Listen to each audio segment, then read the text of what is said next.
Good evening students. I hope आपकी revision काफ़ी अच्छी चल रही है।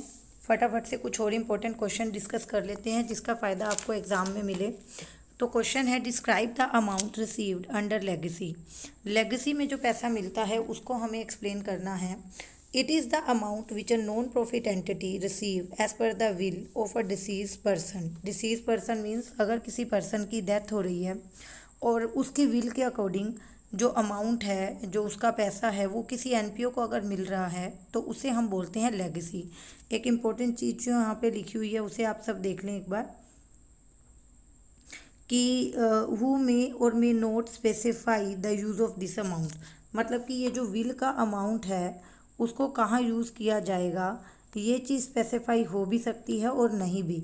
अमाउंट ऑफ विल जो है वो किस पर्पस में यूज़ होगा, जनरल पर्पस में या स्पेशल पर्पस में, तो वो डिपेंड करता है कि लेगेसी में क्या डिफाइन किया गया है। आपको क्या याद रखना है क्वेश्चन के पॉइंट ऑफ व्यू से, प्रैक्टिकल क्वेश्चन के पॉइंट ऑफ व्यू से आप क्या ध्यान में रखेंगे कि अगर लेगेसी का जो अमाउंट है, लेगेसी का अमाउंट अगर जनरल पर्पस के लिए है तो आपको इसको इनकम एंड एक्सपेंडिचर अकाउंट के क्रेडिट में शो करना है। और अगर लेगेसी का अमाउंट स्पेशल पर्पस में यूज़ होने वाला है तो आपको इसको बैलेंस शीट की लाइबिलिटी साइड पे शो करना है। That's it. तो अभी एक बार फिर से देख लेते हैं कि लेगेसी का अमाउंट क्या है। वो अमाउंट जो एनपीओ को एज अ विल मिलता है डिसीज पार्टनर से, डिसीज किसी पर्सन से, हु मे और may not specify the use of this amount. Now the next question is define partnership deed. Very simple question, very easy. I hope आपको आता है कि ये एक डॉक्यूमेंट होता है जिसमें सारी टर्म्स और कंडीशन डिफाइन होती हैं। तो क्या है partnership deed? A written document which contain the terms and conditions of agreement that is called partnership deed. 1 mark के लिए आपको क्या ध्यान में रखना है आप वो देखें। 1 मार्क के लिए जो आपको ध्यान रखना है वो ये है कि पार्टनरशिप डीड का दूसरा नाम क्या है? Article of partnership. Partnership deed को और क्या कहा जाता है? पार्टनरशिप डीड को और क्या कहा जाता है? इसको कहा जाता है article of partnership. Article of association नहीं, article of partnership. Okay. Define goodwill. Goodwill means the good name और reputation earn by a firm through hard work and honesty of its owner. Goodwill का मतलब क्या होता है? Good name और reputation जो firm कमाती है अपनी ईमानदारी से, अपने हार्डवर्क, अपने एफर्ट से। ठीक है। It is use to denote the benefit arising from connections and reputations. Lord Lindley ने बोला कि ये वो बेनिफिट है जो आपको आपके कनेक्शंस और रेपुटेशन की वजह से मिलता है। तो आई नो कि इतनी सारी डेफिनेशंस हमें पेपर में याद नहीं रहती। यस, इतनी सारी डेफिनेशन तो हमें पेपर में याद नहीं रहेंगी ना, लेकिन अभी सिर्फ और सिर्फ एक दिन रह गया है। तो आई होप कि आज का पढ़ा हुआ तो आपको कल याद रहेगा। तो ये डेफिनेशन आप लर्न कर सकते हैं कि लॉर्ड लिनले का कहना था, it is use to denote benefit arising from connection and reputation, good will. I hope कि आपको इतना तो याद रहेगा कि good will means good name. Good will, good name, मुश्किल नहीं है ना। उसके बाद बात करते हैं, what do you mean by income and expenditure account. ये सबको आता है, इसकी पूरी की पूरी वीडियो इस टॉपिक पे जो है पड़ी है प्ले लिस्ट में। तो अगर आपने वो पढ़ा है तो आपको पता होगा कि इनकम एंड एक्सपेंडिचर अकाउंट क्या होता है। That is very similar to profit and loss account. It is prepared to ascertain whether the current income are in excess of current expenditure or vice versa. Vice versa का means इससे उल्टा। मतलब आप income and expenditure account इसलिए बनाते हो ताकि आप देख सको कि इनकम्स एक्सपेंडिचर से ज़्यादा हैं या एक्सपेंडिचर इनकम से ज़्यादा हैं। Simple. Next question, define partnership according to Indian partnership act 1932। तो इंडियन पार्टनरशिप एक्ट 1932 के अकॉर्डिंग आपको बतानी है डेफिनेशन। तो ये डेफिनेशन है as per section 4 of Indian partnership act 1932।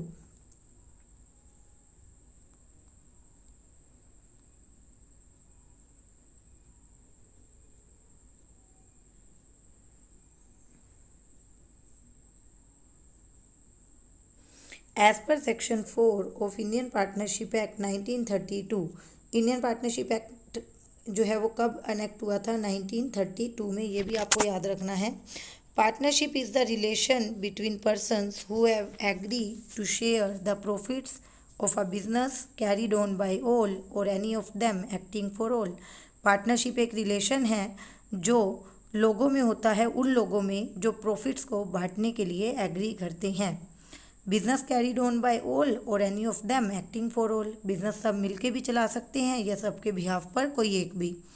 उसके बाद है explain the endowment fund. NPO के जो मेन क्वेश्चंस थे वो हमारे प्लेलिस्ट में वीडियो पड़ी है उसमें है, तो मैं जल्दी से ये भी बता दूं आपको। एंडोमेंट फंड जो है वो भी एक कैपिटल रिसिप्ट होती है और आपको पता होना चाहिए कि ये बैलेंस शीट की लाइबिलिटी साइड पे दिखाई जाती है, ठीक है। अगर आपका एमसीक्यू आता है और आपसे पूछा जाए कि endowment fund, tournament fund, match fund, building fund, देखो एनी काइंड ऑफ फंड जो होगा ना, जिसके साथ फंड वर्ड लगा होगा, वो सारी आइटम्स जो हैं वो बैलेंस शीट की लाइबिलिटी साइड दिखाई जाएंगी।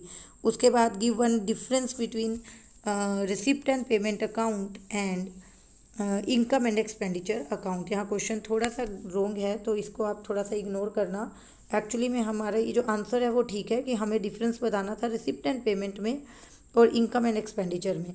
तो आप लिख सकते हैं रिसिप्ट एंड पेमेंट अकाउंट, जहाँ डेबिट में सारी रिसिप्ट और क्रेडिट में सारी पेमेंट्स दिखाई जाती हैं, जबकि इनकम एंड एक्सपेंडिचर अकाउंट में डेबिट में सारे एक्सपेंसेस और लॉसेस, जबकि क्रेडिट में सारी इनकम दिखाई जाती हैं। इसके अलावा आप जो हैं इनके डिफरेंस में ये चीज़ भी बता सकते हैं कि रिसिप्ट एंड पेमेंट अकाउंट जो है उस पर रियल जो अकाउंट का रूल है वो लगता है debit what comes in, credit what goes out, जबकि इनकम एंड एक्सपेंडिचर अकाउंट पे नॉमिनल अकाउंट का रूल लगता है। नॉमिनल अकाउंट क्या कहता है जी? Debit all expenses and losses, credit all income and gain. This is also one of the main difference कि receipt and payment account real account की तरह होता है, जबकि income and expenditure account nominal account की तरह होता है। आपसे 1 मार्क का फिलअप पूछा जा सकता है कि receipt and payment account is dash account, तो आपको वहाँ लिखना है real account. Income and expenditure account is dash account, that is nominal account. और अगर एमसीक्यू आते हैं तो भी आप अपना करेक्ट आंसर चूज कर सकते हैं। उसके बाद है what is meaning of drawing. ये आपको पता ही है, 11th से पता पढ़ते आ रहे हो आप कि amount the partners are entitle to withdraw for personal use. ये वो अमाउंट है जो पार्टनर्स अपने पर्सनल यूज़ के लिए निकाल सकते हैं। अगर यही क्वेश्चन 2 मार्क्स में आ जाए पार्टनर्स ड्राइंग पे, तो आप इसको और एक्सप्लेन कर सकते हैं कि पार्टनर्स की जो ड्राइंग है वो पार्टनर्स के कैपिटल अकाउंट में किस ओर शो की जाती है? डेबिट साइड पर शो की जाती है। Okay, now our next question is why is income and expenditure account prepared. Income and expenditure account हम क्यों बनाते हैं? It is prepared to ascertain. Ascertain का मतलब क्या होता है स्टूडेंट? एसरटेन का मतलब होता है पता लगाना। तो इनकम एंड एक्सपेंडिचर अकाउंट हम क्या पता लगाने के लिए बनाते हैं? हम ये देखना चाहते हैं कि इनकम एक्सपेंडिचर से ज़्यादा है या वाइस वर्सा का मतलब एक्सपेंडिचर इनकम से ज़्यादा है। It is prepare to ascertain the excess of income over expenditure और vice versa during a particular period. आगे है is it necessary to have a partnership agreement in writing? No. आपसे पूछा जा सकता है 1 मार्क में इज इट नेसेसरी और नोट, तो वहाँ आप लिखेंगे नो। आपसे रीज़न पूछा जा सकता है तो रीज़न में आप लिखेंगे it is not necessary to have a agreement in written form. Return में ज़रूरी नहीं है, but if you want to avoid any future dispute, आप चाहते हैं आगे जाके लड़ाई झगड़ा ना हो सैलरी को लेकर, बोनस कमीशन को लेकर, इंटरेस्ट ऑन कैपिटल को या इंटरेस्ट ऑन ड्राइंग को लेकर, so better is advisable is कि रिटर्न एग्रीमेंट होना चाहिए। Right any 2 circumstances under which the fixed capital of partner में चेंज। देखो फिक्स्ड कैपिटल तब तक चेंज नहीं होती जब तक या तो आप पैसा और लगा नहीं रहे या फिर आप परमानेंट उसको निकाल नहीं रहे। तो सिंपल सी बात है कि जो है कौन से सर्कमस्टांसिस में कैपिटल चेंज होती है, या तो आप फ्रेश कैपिटल इंट्रोड्यूस करते हो तब, या फिर आप कैपिटल विड्रॉ करते हो तब। परमानेंटली कैपिटल को इंट्रोड्यूस करने से या परमानेंटली कैपिटल को विड्रॉ करने से ही कैपिटल अकाउंट चेंज होगा, अदरवाइज कैपिटल अकाउंट चेंज नहीं होगा। Okay, next is 2 characteristics of goodwill. So easy, intangible है क्योंकि ना तो दिखाई देती है ना ही छू सकते हैं। It can not be seen और touch. It is helpful in earning excess profit.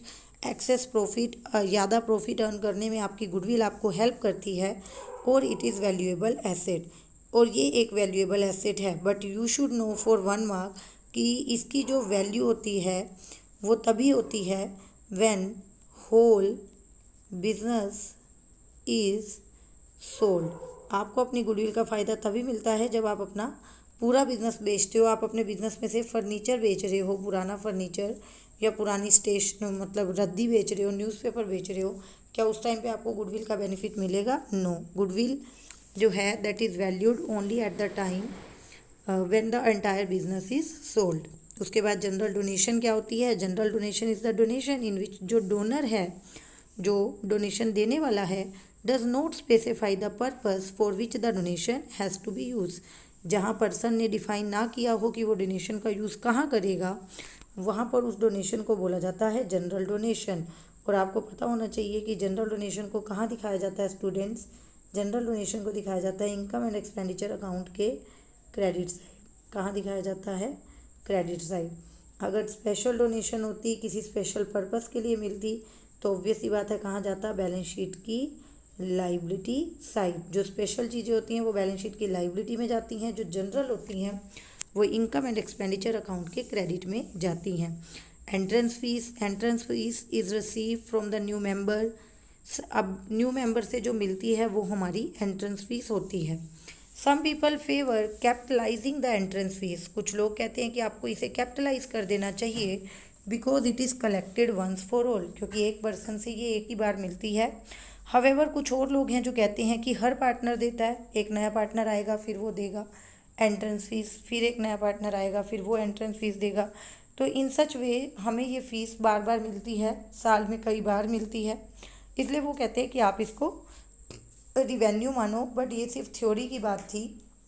अगर प्रैक्टिकल क्वेश्चन होगा तो मेंशन होगा कि आपको इसको कैपिटल नेचर का मानना है या रिवेन्यू नेचर का। What do you mean by average profit?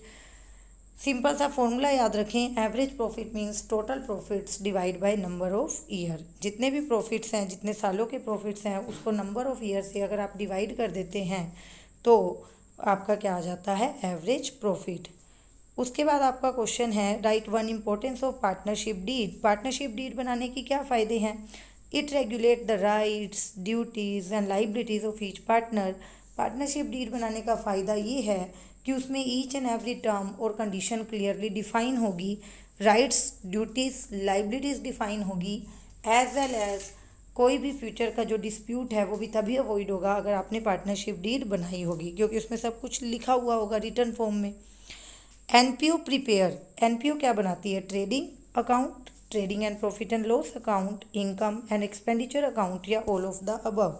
So I hope कि आप सबको इसका आंसर पता है, इनकम एंड एक्सपेंडिचर अकाउंट। जो एनपीओ है वो क्या बनाती है बच्चों? Income and expenditure account. In the absence of partnership deed interest is allowed on partners loan will B.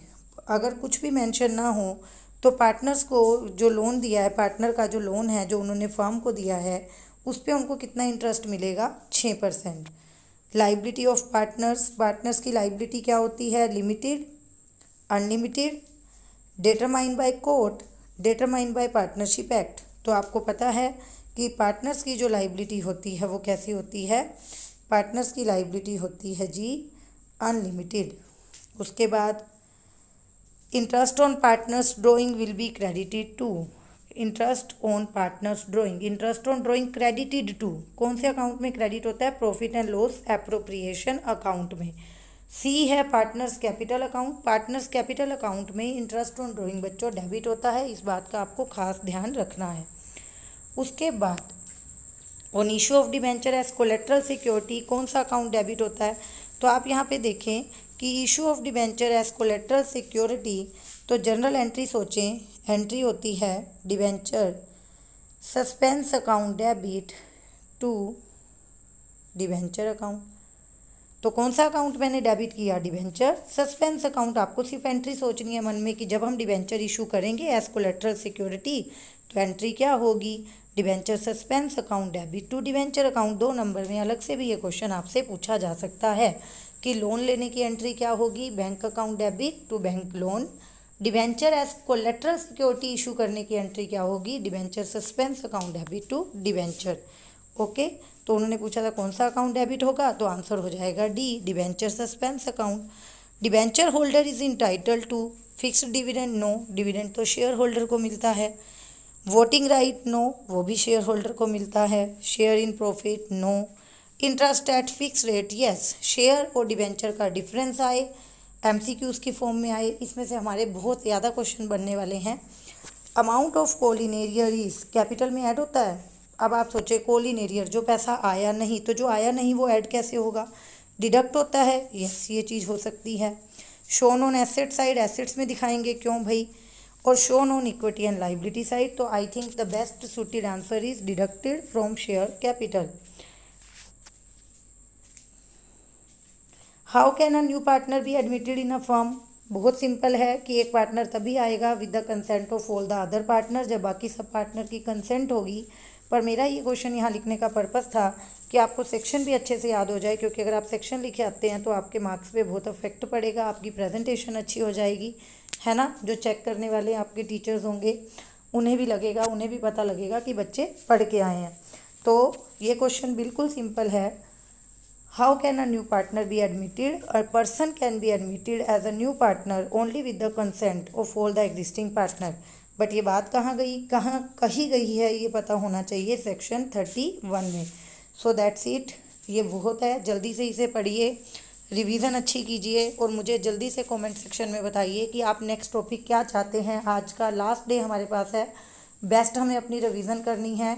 14 date है आज, 15 को जो है आपका पेपर ही है, तो फटाफट से मुझे आप टॉपिक बताते जाइए और मैं आपको वो रिवाइज करवाती चली जाऊँगी। Thank you so much.